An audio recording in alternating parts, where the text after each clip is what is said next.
ఒంటరితనం అటుపై నిరీక్షణం అసలే ఒంటరితనం అటుపై నిరీక్షణం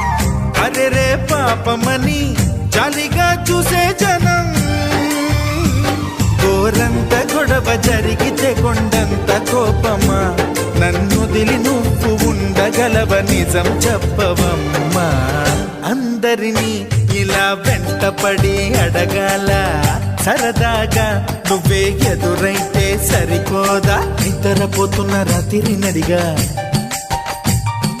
గుటికి చేరిన గువ్వల నడిగా చల్లగాలి నడిగా ఆ చందమామ నడిగా ప్రియురాలి జాడ చెప్పరేమని అందరినీ ఇలా వెంటపడి